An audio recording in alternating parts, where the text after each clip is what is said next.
सखिया गे गौरी पूजी है भोर नीत उठी को सिंदूर सपड़ी खोली कोनो।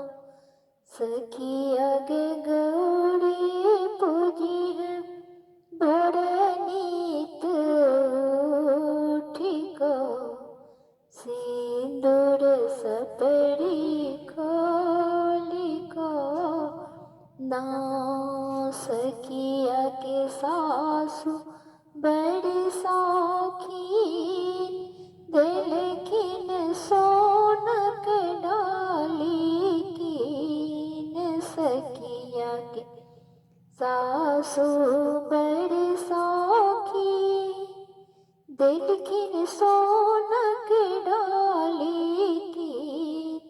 सखिया गे फूलो तोड़ी है भोरे नीत उठी को सिंदूर सपड़ी खोली को ना।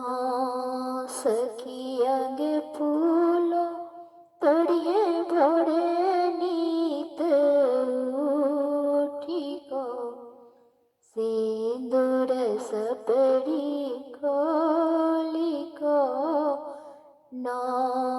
सखिया गे गौरी पूजी है भोरे नीत उठी को सिंदूर सपड़ी खोली कोनो।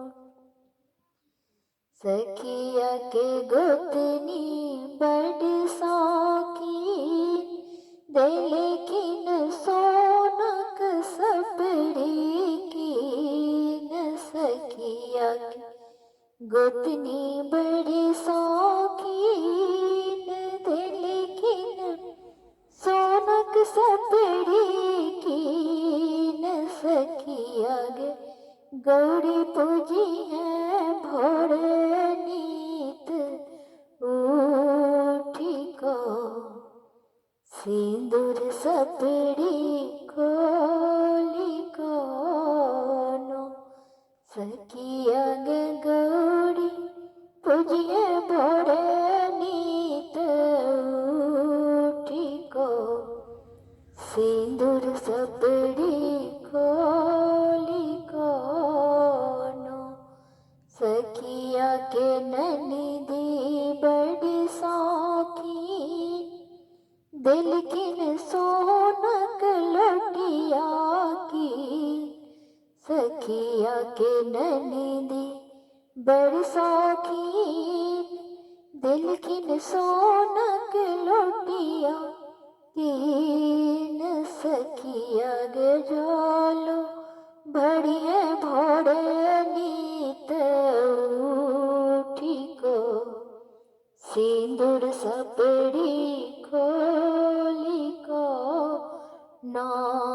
सखिया गे गौरी पूजिए भोरे नीत उठी को सिंदूर सपड़ी खोली को ना।